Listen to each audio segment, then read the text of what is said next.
This channel is really turning into a Xiaomi store. What else have you got? Hello friends, welcome back to CC. From the Xiaomi Buds 5 Pro to the Buds 6 to the Buds 8 Pro, just when I thought the war was almost over, I made a Xiaomi bulky video to sort out the relationships between all their products. And guess what? All bad stops. It's only been a month, and now the Redmi Buds 8 is here, along with the Redmi Buds 8 Active and the Redmi Buds 8 Lite. And knowing their past habits, we'll probably also see a Redmi Buds 8S and a Redmi Buds 8 Play sometime soon. So in this video, I will first break down the differences between the entire Redmi 8 series and do a detailed review of the Redmi Buds 8. The official price hasn't been announced yet, but it's expected to be around $50. So let's see if it's actually worth that price. And if you find this video helpful, don't forget to hit the like and leave a comment. It really means a lot to me. So, the Redmi Buds 8 Pro is a big brother of the 8 series at $79. It offers up to 50 dB of the noise cancellation, supports LC3 and the LHDC codecs. When paired with a Xiaomi phone and game mode on, the latency can go as low as 69 milliseconds, and the sound quality is the most balanced of the bunch, great for female vocals and larger core pieces. And the Redmi Buds 8 is the standard edition, is expected to be priced between $50 and $59. The average noise cancellation depth is around 25 dB, and the deepest measured is still far from 50 dB. And the launch firmware has a few bugs, like the inconstant ANC between left and right earbuds and the window compatibilities issues. But it has the best battery life of the four, rated at 11 hours and 44 hours. Its vocal noise cancellation is close to the Pro version, and it shows pop, folk, and other small-scale vocal tracks. The Redmi Buds 8 Lite is just $34. Its ANC curve looks a lot like the Pro's, with a deepest depth of the 41 dB. It's amazing value, basically a baby 8 Pro. The sound is titled towards low mids and great for rap, rock, and DJ tracks, but the latency is a bit weak. And the Redmi Buds 8 Active is a $33 semi-in-ear model. No active noise cancellation, core quality is slightly worse, but the low-end tuning is similarly punchy, and the game latency is actually lower than some others, making it a solid choice for budget-conscious Xiaomi phone users who play games. All four earbuds come with a 10-band customizable EQ, and for non-Xiaomi phone users, the latency will be noticeably higher, above 300 milliseconds, so not recommended for gaming. And now let's dive into the Buds 8 itself. So the unboxing and build. The charging case has changed. It's no longer the flat box we've seen since the 5th generation, and now it's an oval shape similar to the Buds Pro series, looking a bit rounder. And the earbuds themselves still feature that classic Redmi stern design with a decorative line on the stern, but my first impression wasn't great. The seam lines on the case are very obvious. A friend of mine even got a unit with a visible gap and small flaw above the LED earbuds. If he hadn't picked it up himself from a store right at launch, I would swear it was a returned or a refurbished unit. Each earbud weighs 4.9 grams, on the heavier side for a $50 product in 2026. And the shell design hasn't seen much optimization either. The in-ear portion is relatively large, and after wearing them for a while, you'll definitely feel some pressure and soreness in your ears. And now let's talk about what everyone cares about, the ANC. The Redmi claims that the Buds 8 can reach up to 50 dB of noise cancellation. That number looks impressive on paper, but in real testing, I have to say, the gap is huge. I tested it with my artificial ear measurement. The deepest cancellation I got was around 35 dB, but that's only a very narrow peak. The average depth is only about 25 dB. What does that mean? It pretty much trades blows with the Redmi Buds 5, the model from 2 generations ago.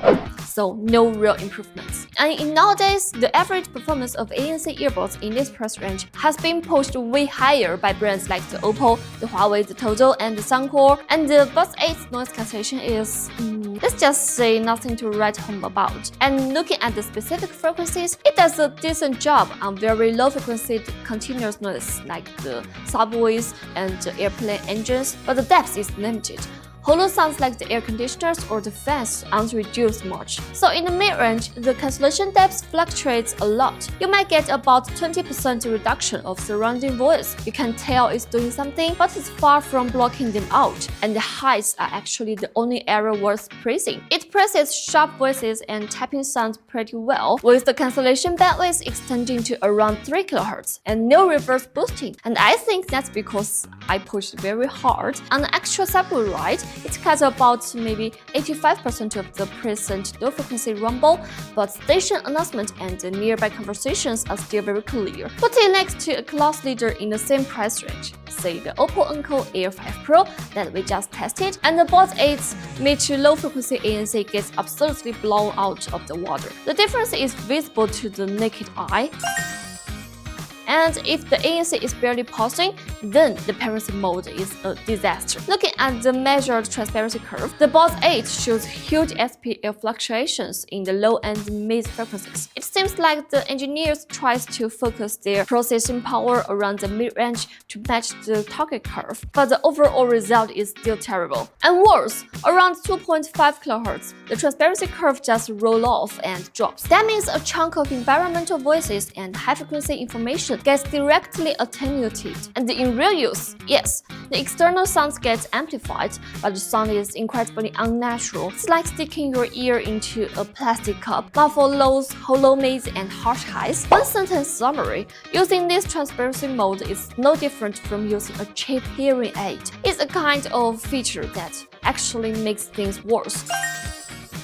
And the previous generation of the Redmi earbuds was famously muddy vocals and boomy bass.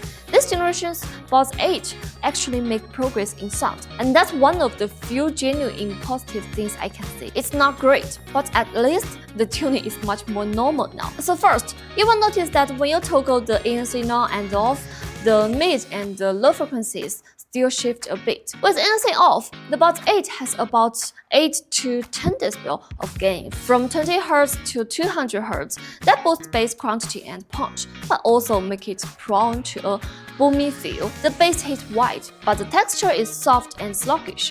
The kick drum decays slowly, making the background sound a bit dirty and muddy. Impact and force are a bit lacking, but the atmosphere is decent. So in plain words, it's got a rhythm, but it's not clean. And there is a dip in the lower to mid-range, intended to push the mid-range instruments and vocals slightly farther away to create depth. That barely works. The vocals are very forward and in your face. The resolution is okay, and the density is just about acceptable. Mid and high frequency instruments like the guitars and the cymbals also feel pulled forward and close to your ears. And above 7 kHz, the treble roll off quickly, which kills some brightness and clarity and spatial extension, and instruments lines sound weak, and the violin overtones and the texture are noticeably lost. Overall, there is somewhat dull and surprised feeling, and the soundstage is narrow in ways, almost no depth. It's a very small and intimate stage that sits right in your face. The instrument separation is poor,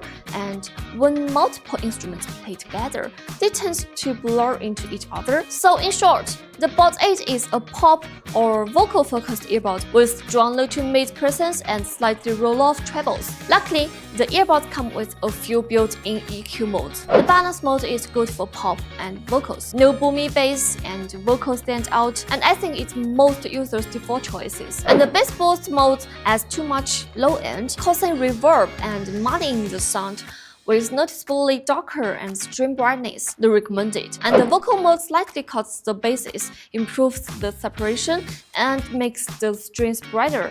I recommend this for those who like clean vocal performance. And the treble boost mode is overly aggressive. Bass becomes even softer and the vocal sibilance increases noticeably, so please use the caution.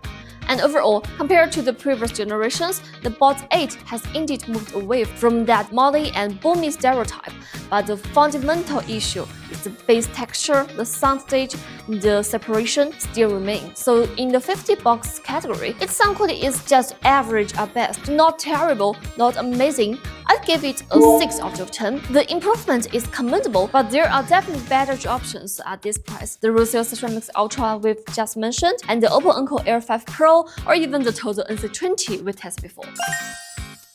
As a Xiaomi ecosystem products, the Buds 8 works great with MIUI, if that's pronounced right.